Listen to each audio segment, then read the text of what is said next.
तारीख के सफ़हात में कुछ नाम ऐसे होते हैं जो बादशाह तो होते हैं मगर उनकी हरकत देखकर हंसी आती है।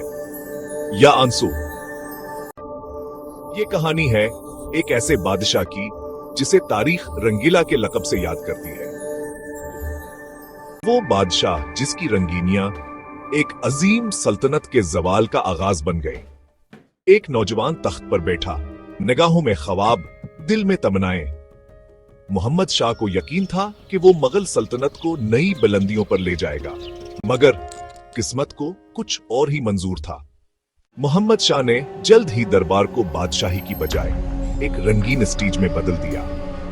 हर रोज नई महफिल, नई रकासा, नई साजिश। बादशाह को ना हुकूमत की परवाह, ना राया की खबर। तारीख बताती है मोहम्मद शाह अक्सर दरबार में जनाना लिबास पहनकर आते और जब कोई हैरान होता तो बादशाह मुस्कुरा कर कहता, खूबसूरती का जश्न मनाना गुनाह नहीं। वो घंटों आईना देखते और खुद पर अतर मिलते रहते। मोहम्मद शाह रंगीला मुगल सल्तनत का वो हुक्मरान जो फनून लतीफा का दीवाना था लेकिन हुकूमत में नादान। बादशाह ने रक्स, मौसीकी, शायरी और साज व आवाज को ऐसा अपनाया कि सल्तनत का नज्म व निसक पसे पुश चला गया। सुबह दरबार नहीं लगता, रात महफिलों में गुजर जाती। कहा जाता है कि एक दिन बादशाह ने दरबार में सिर्फ इसलिए जश्न मनाया कि नया साज सुरूद इजाद हुआ। वजीर हैरान, दरबारी परेशान, लेकिन बादशाह खुश। एक बार बादशाह ने अपने सब वजीरों को नाचने का हुक्म दिया। जो नहीं नाचा उसे माजूल कर दिया। क्यों? क्योंकि रंगीला कहता था, जिसे जिंदगी की लय ना आए उसे हुकूमत का हक नहीं। जब बादशाह जश्न में मसरूफ था, सल्तनत में बदआमनी बढ़ती जा रही थी।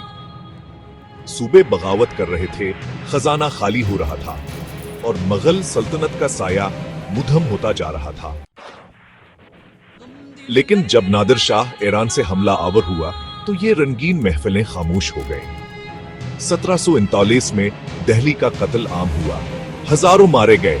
नादिर शाह कोहे नूर ले गया, तख्ते ताउस छीन लिया और रंगीला बस तकता रह गया। जिंदगी के आखिरी दिनों में जब सब साथ छोड़ गए, मोहम्मद शाह एक सुनसान महल में बैठे थे। कहते हैं वो आईने के सामने बैठकर खुद से पूछते, क्या मैं वाकई एक बादशाह था? मोहम्मद शाह रंगीला की जिंदगी हमें ये सिखाती है कि सिर्फ फनून लतीफा से हुकूमत नहीं चलती। जब हुक्मरान अपनी जिम्मेदारियां भूल जाए तो सल्तनत सिर्फ कले नहीं, ख्वाब भी खो देती है। एक हुक्मरान जो फन में जीता रहा लेकिन तारीख में हार गया, वो रंगीला था।